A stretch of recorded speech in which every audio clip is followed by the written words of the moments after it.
presidente Walter Lobato me incumbiu de falar aos senhores sobre a jurisprudência do Superior Tribunal de Justiça sobre o redirecionamento da execução fiscal. Bom, nas minhas pesquisas para essa fala, eu achei alguns pontos interessantes. Por exemplo, eu vi que apesar de já ser de conhecimento geral, conhecimento notório, o grande número de processos de execução fiscal que correm nas varas de todo o país, e também de não ter havido nenhuma alteração legislativa significativa nos últimos anos a respeito de redirecionamento de execução fiscal, verifiquei que há algumas questões, alguns temas do Superior Tribunal de Justiça que estão em aberto. Ou seja, são aquelas questões que o STJ entendeu por afetar em seu regime de recursos repetitivos e em alguns casos, determinar o sobrestamento de processos nas instâncias inferiores e que dizem respeito a esses processos que tratam do redirecionamento da execução fiscal e que vão ter implicações em grande número de processos que estão parados ou não, mas tem grandes implicações nos processos de execução fiscal que tramitam. Um outro ponto também que me chamou a atenção foi até nesta semana, na segunda-feira, o novo ministro do Supremo Tribunal Federal, o ministro Dias Toffoli, na sua primeira entrevista coletiva, ele enfatizou o seu entendimento pessoal, nas suas palavras, de que o modelo de execução fiscal brasileiro está falido. E ele disse que há a necessidade de apresentação de ideias, né? Inclusive, se for o caso, de alterações legislativas, ideias para modificações nas leis, para que se mude esse quadro. Então, aqui, como estou diante de uma plateia qualificada, eu já insto os senhores a estudar sobre o assunto, porque, já que o chefe do Poder Judiciário, ele pretende fazer essas modificações, inclusive, deixando claro, na sua primeira entrevista coletiva, os senhores vão ter a oportunidade de se manifestar esse ano, provavelmente no início do ano que vem, sobre esse assunto. Bom, e então, entrando no tema propriamente dito, espero que a apresentação seja no tempo que foi concedido. A estrutura da apresentação vai ser o seguinte sentido: delimitar a matéria, dizer sobre a base legal, isso aqui mais para uma melhor compreensão da matéria pelos senhores. Falar sobre alguns pontos que já estão consolidados na jurisprudência do STJ e, por fim, algumas questões que estão afetadas no regime de recurso repetitivo e ainda não decididas. Estão conclusas com os relatores, algumas com determinação de sobrestamento nas instâncias inferiores, outras não. E principalmente nos temas 444, 692 e 981 da jurisprudência do STJ. Bom, redirecionamento da execução fiscal. Aqui vou delimitar a matéria, até pela exiguidade do tempo. Vamos falar sobre o redirecionamento da execução fiscal que foi movida inicialmente contra a pessoa jurídica, e nas quais se pretende um redirecionamento para o sócio-gerente, principalmente nos casos de dissolução irregular. Então, o que é isso? A Fazenda Pública tem um crédito tributário contra uma determinada empresa e, com base na certidão de dívida ativa, que é o título executivo que dá base a essa cobrança judicial, ajuiza uma ação de execução fiscal e ainda assim não consegue haver o seu crédito. Então, a Fazenda Pública pretende incluir o sócio-gerente também no polo passivo da ação de execução fiscal. A base legal adotada para isso é o artigo 135, inciso 3º do Código Tributário Nacional, que diz que os sócios-gerentes respondem pessoalmente pelos créditos tributários correspondentes às obrigações tributárias resultantes de atos que são praticados com excesso de poderes, infração de lei, contrato social ou estatutos. Ou seja, um ato ilícito, né, ilícito tributário, faz com que os sócios gerentes possam responder por estas dívidas tributárias cujo contribuinte era a pessoa jurídica.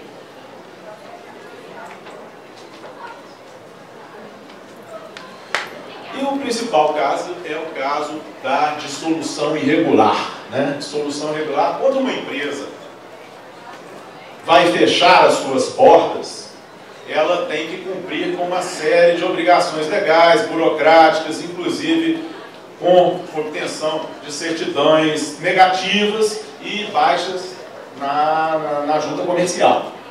Então, quando ela não faz essa é a dissolução regular, quando ela não faz dessa forma, houve uma construção jurídica, construção jurisprudencial, no sentido de que isso é uma dissolução irregular. E essa construção jurisprudencial foi consubstanciada na súmula 435 do STJ, né, que diz que presume-se, né, faz essa presunção de dissolução irregular quando a empresa deixa de funcionar no seu endereço que estava informado aos órgãos competentes e essa dissolução irregular legitima o redirecionamento da execução fiscal para os sócios gerentes. Uma outra súmula importante do STJ em matéria de redirecionamento fiscal é a súmula 430, que diz que o inadimplemento da obrigação tributária pela sociedade não gera por si só a obrigação solidária do sócio gerente, ou seja, aquele inadimplemento do tributo, não pagamento do tributo, não é uma causa, uma infração à lei tal que justifique essa responsabilidade do sócio gerente pelos débitos da pessoa jurídica. Né? Essa súmula foi traduzida também no tema 97 da jurisprudência dos recursos repetitivos do STJ, que diz exatamente isso, que a simples falta de pagamento não configura a responsabilidade do sócio e não legitima aquele redirecionamento nos termos do artigo 135 do CDM. Essa natureza jurídica da responsabilidade do sócio tem uma divergência tanto na doutrina como na jurisprudência. Alguns consideram que ela é subsidiária no sentido de que tem que ir primeiro na empresa tentar cobrar esse débito e depois, por esse ato ilícito tributário, pode ir atrás dos sócios. Né? Uma outra parte também respeitável, muito forte da doutrina, diz que ela é pessoal, no sentido de exclusão da responsabilidade da pessoa jurídica. Ela fica com o sócio e a empresa deixa de responder por aqueles débitos. Nos últimos anos ganhou força a tese da responsabilidade solidária, ou seja, compartilhada entre o responsável tributário e o contribuinte anterior, que era a pessoa jurídica. Tanto pelo teor do texto dessa súmula 430 que falamos há pouco, que ele fala expressamente que o inadimplemento não gera por si só a responsabilidade solidária do sócio gerente, está escrito assim na súmula, e tem um julgado interessante, cujo relator é o ministro Herman Benjamin, que ele tem uma tese no seguinte sentido. Ele fala o seguinte: se a dissolução irregular ela exonerou a empresa daquele débito, se ela exonerar e ficar só com o sócio, a empresa fica livre daquele débito. Ela livre daquele débito, ela pode ir por um representante, ir ao fisco e solicitar uma certidão negativa de débito, já que ela não tem mais débito, pelo menos naquela situação. Com a certidão negativa, ela pode solicitar também uma baixa na junta comercial. Ou seja, fazendo assim, ela gera uma dissolução regular. Ou seja, uma dissolução irregular levaria, paradoxalmente, a uma dissolução regular da empresa. Então isso poderia trazer consequências aos credores eventuais dessa pessoa jurídica. Então essa foi o ponto de vista externado pelo ministro Herman Benjamin nesse julgado, que está aí no slide, para demonstrar que, no entender dele, essa responsabilidade deve ser solidária. Uma outra questão também importante, definida pelo STJ, já com jurisprudência consolidada, é em relação ao ônus da prova sobre o ato que enseja esse redirecionamento para o sócio-gerente nos termos do artigo 135 do CTN. Mas, como dito, a certidão de dívida ativa é aquele título que dá ensejo à cobrança judicial da dívida da fazenda. E ela tem presunção de certeza e liquidez e, também presunção em tese, ela teria que ser precedida de um procedimento administrativo, ou seja, os sócios que eventualmente estejam incluídos nessa certidão de dívida ativa, eles, em tese, teriam tido a oportunidade de se manifestar nesse procedimento administrativo. Então, nesse sentido, há algumas situações. O que acontece? Vamos supor, uma execução fiscal que é movida inicialmente somente contra a pessoa jurídica. Só a empresa está no polo passivo e o fisco pretende redirecionar ao sócio e essa certidão de dívida ativa está sem o nome do sócio. Neste caso, a fazenda, ela é que vai ter, segundo decidido pelo STJ, ela é que vai ter o ônus de demonstrar que aquele sócio incidiu naquela situação de excesso de poderes ou infração à lei, contrato social ou estatuto. O ônus da prova é da fazenda. Já no caso de execução fiscal contra a pessoa jurídica e a certidão com o nome do sócio, esse redirecionamento provavelmente vai ter sucesso. E quem vai ter que provar que não incidiu naquele ato ilícito já passa a ser o sócio gerente, que provavelmente, nos embargos da execução, vai ter essa oportunidade. Então, esse entendimento foi também objeto das súmulas do tema, da tese firmada no tema 103 do STJ, que diz exatamente isso que eu falei para o senhor. Se a execução foi ajuizada apenas contra a pessoa jurídica, mas o nome do sócio consta da CDA, a ele incumbe o ônus da prova de que não ficou caracterizada nenhuma daquelas circunstâncias previstas no artigo 135.3 do CTN. Por fim, eu vou falar daqueles temas que estão afetados, que os ministros do STJ entenderam que são casos que devem entrar naqueles critérios dos recursos repetitivos, ou seja, que eles vão julgar uma vez só, e ainda estão sem julgamentos. E eu vou falar especificamente do tema 444, que é o termo acordo para considerar a prescrição para o redirecionamento da execução fiscal para o sócio gerente. O tema 962, que é o redirecionamento, a possibilidade do redirecionamento contra o sócio gerente que estava à época do fato gerador, mas já estava afastado da empresa à época da dissolução irregular. E, por fim, o tema 981, que é a possibilidade do redirecionamento, aqui fundado em dissolução irregular, e vai escolher de duas situações. Uma contra o sócio que estava na dissolução irregular, ou se pode, contra o sócio que estava na dissolução irregular e concomitantemente era o sócio à época do fato gerador, ou tem que ser contra o sócio que estava na dissolução irregular, ainda que não estivesse na época do fato gerador do tributo que não foi pago. Então vamos iniciando pelo tema 444. Esse tema está afetado desde 2010, pela primeira sessão do STJ. Neste caso aqui, não houve a determinação pelo relator de que haja um sobrestamento dos processos nas instâncias inferiores. Aliás, o desembargador Marco Augusto vai até falar sobre essa questão da determinação do sobrestamento na palestra dele.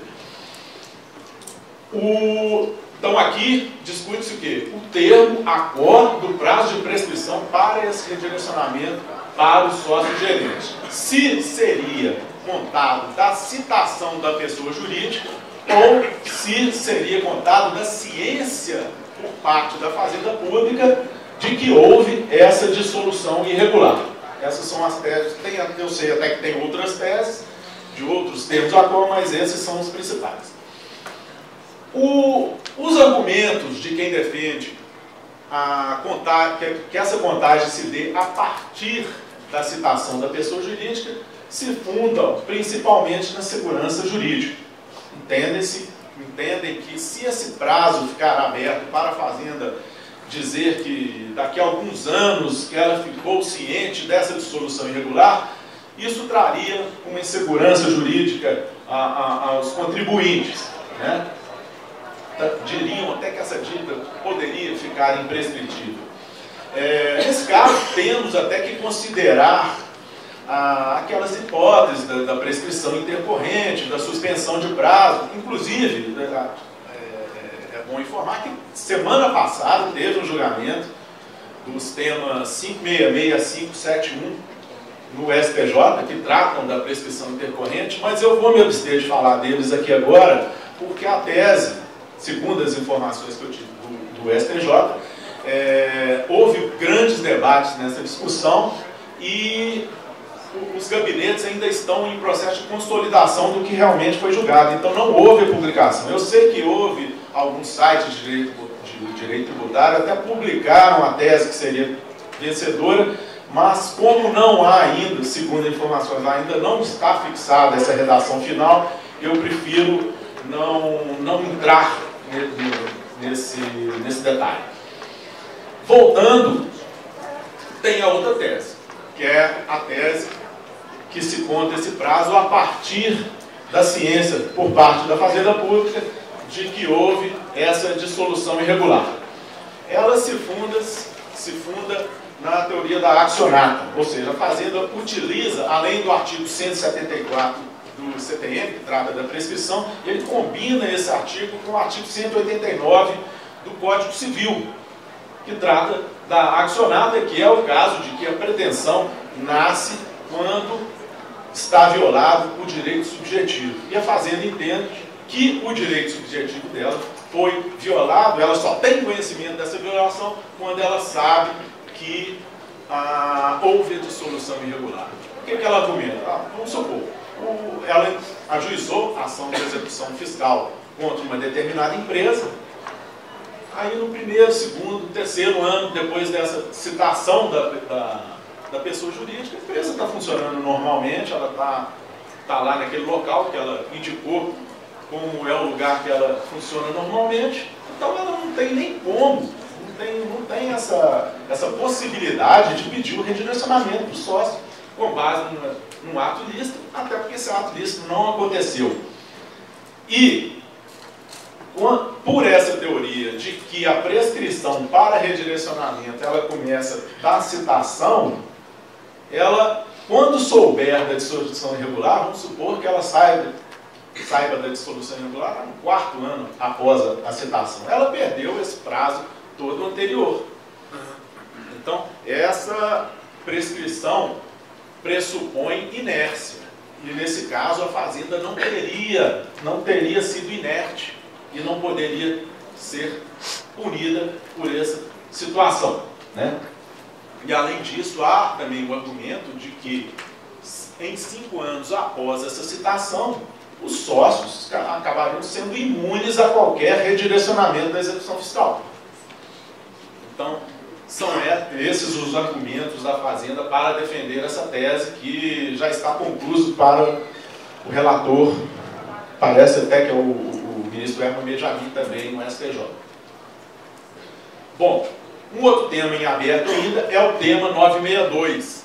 Ele está afetado desde outubro de 2016, esse sim com determinação da relatora para sobrestamento dos processos nas instâncias inferiores. A questão discutida aqui é o redirecionamento da execução fiscal contra o sócio que, apesar de ter exercido a gerência da empresa à época do fato tributado, né, à época do fato gerador do tributo que não foi adimplido, ele regularmente se afastou da empresa sem dar causa à dissolução irregular. É isso que vai ser definido. Ou seja, o sócio estava à época do fato gerador e fora da empresa regularmente, ele saiu regularmente e estava fora à época da dissolução irregular. Então, há alguns argumentos contrários a essa tese, principalmente a súmula 430, que, como mostramos anteriormente, ela impede que o simples inadimplemento seja causa de redirecionamento da execução fiscal.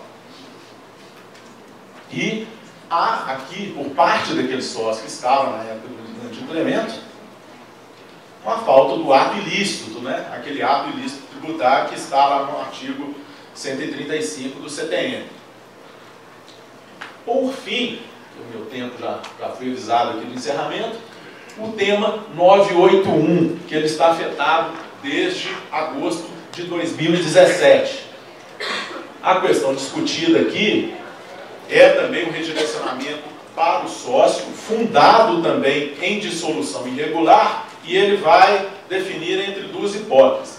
Uma, a que o sócio estava exercendo a gerência da empresa na época da dissolução irregular, e se ele teria que estar concomitantemente como gerente na época do fato gerador cujo tributo não foi pago.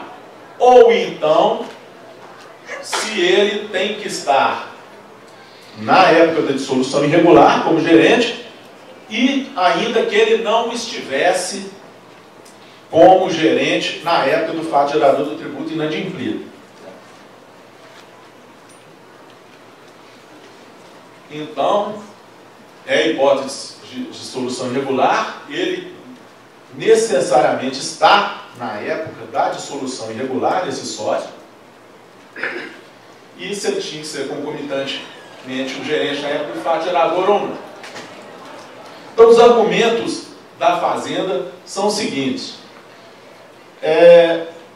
Não se pode, ela argumenta que não se pode exigir essa concomitância. Por quê? Porque na época do fato gerador,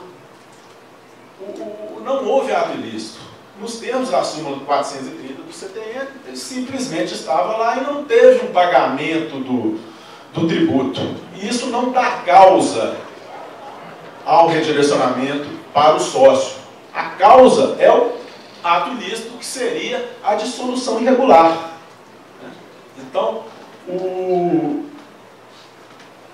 havendo simplesmente esse fato da dissolução irregular que dá ensejo a esse redirecionamento, simplesmente deveria ser considerado como hipótese de redirecionamento o fato de ele estar somente na época da dissolução irregular. E esse também, um outro argumento, é que isso blindaria os sócios que entraram na empresa depois de haver essa falta de pagamento de tributo. Ele ficaria blindado de um eventual redirecionamento nessa execução fiscal, né, de ser incluído no polo passivo. Bem, tentei ficar aqui dentro do prazo, são essas as minhas considerações. Obrigado.